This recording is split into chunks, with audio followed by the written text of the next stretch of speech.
시편 87편은 다시 고라 자손의 시입니다. 제목에는 시 곧 노래라고 알려주는데 이와 동일한 한글 제목은 시편 48편에서 발견할 수 있습니다. 오늘 본문 시편 87편은 특별히 시온에 대해서 다루고 있습니다. 그래서 시편 76편과 84편과 동일하게 시온시로 분류됩니다. 1절을 보면 시인은 그의 터전이 성산에 있다고 선포하는데 성산은 성전이 있는 산, 거룩한 산이라는 뜻입니다. 하나님이 성산에 터전이 있다는 표현은 5절에서 시인이 언급하는 지존자가 친히 시온을 세우리라 하는도다 라는 말씀과 연결해서 이해할 수 있습니다. 하나님이 그 산에 터전을 두시고 친히 시온을 세우셨다는 의미입니다.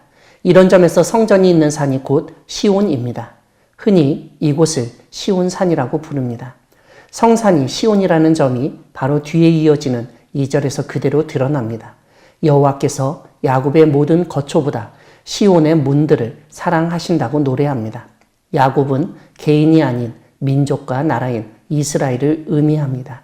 시온은 앞에서 말씀드린 것처럼 산을 의미할 때는 시온산이라고 부르기도 하고 예루살렘 성을 지칭할 때는 시온성이라고 부릅니다. 3절에서 시인은 도성이라는 의미로 시온을 하나님의 성이라고 부릅니다. 시인은 시온을 인격화해서 대화의 당사자로 언급합니다. 그래서 3절에서는 시온을 너라고 부릅니다. 이와 함께 마치 시인이 하나님을 대변하듯 하나님을 1인칭 나로 표현하며 하나님의 말씀을 전합니다. 이런 가운데 나는 라합과 바벨론이 나를 아는 자 중에 있다 말하리라는 말씀은 이해하기가 쉽지 않습니다. 구약 성경에서 안다는 단어는 단순히 인지적인 정보만 뜻하지 않고 인격적인 관계를 의미합니다.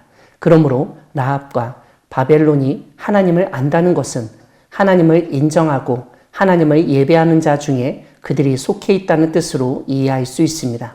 이것은 하나님을 대적하는 대표적인 짐승인 라합과 나라였던 바벨론까지도 하나님이 굴복시키셨다는 의미입니다. 그러므로 시온에서 하나님은 하나님의 백성인 이스라엘만 섬기는 대상이 되는 것이 아니라 하나님을 대적하는 모든 세력과 민족과 나라까지도 섬겨야 하는 분이심을 시인은 일깨웁니다. 결국 시인은 오늘 시편 87편을 통해서 하나님은 이스라엘뿐만 아니라 이 세상의 모든 민족과 나라가 하나님을 인정하고 섬기도록 만드시는 분이심을 알려줍니다. 이런 점을 강조하기 위해서 시인은 오늘 본문에서 이 세상의 여러 민족들과 나라들이 시온에서 출생한 것과 같은 존재라고 언급합니다. 4절을 보면 블레셋과 두로와 구스여 이것들도 거기서 났다 하리로다고 노래합니다. 5절에서는 이 사람, 저 사람이 거기서 났다라고 말하리라고 알립니다. 6절 역시 여호와께서 민족들을 등록하실 때에는 그 수를 세시며 이 사람이 거기서 났다 하시리로다 라고 선포합니다. 시인은 지금 살펴본 것처럼 4절과 5절 그리고 6절에서 3번이나 반복해서 거기서 났다는 말을 사용하고 있습니다. 거기서 났다는 말은 거기서 태어났다, 거기에 출생이라는 의미입니다. 지금 언급된 민족과 국가들은 모두 이스라엘 주변 민족 국가들로 이스라엘을 대적하며 괴롭히던 존재들입니다. 그런데 하나님은 그런 그들까지도 시온에서 태어난 존재라고 말씀하십니다. 이것은 이스라엘 아닌 다른 민족 국가들도 하나님의 은혜를 누리며 하나님의 도성인 시온성의 시민권을 가지고 있다는 의미입니다.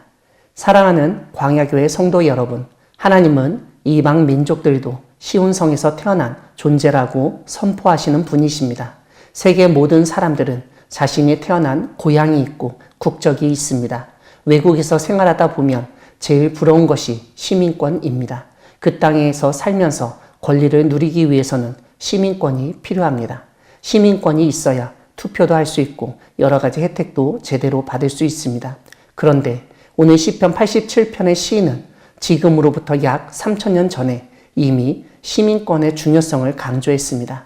하나님의 백성의 시민권은 시온에 있다는 것입니다. 더 놀라운 점은 이스라엘만 그 시민권이 있는 것이 아니라 다른 민족, 국가들도 있다는 점입니다. 왜냐하면 하나님이 그들도 시온에서 태어난 존재로 인정하셨기 때문입니다. 시온에서 태어난 모든 사람이 시온성의 시민권을 가집니다.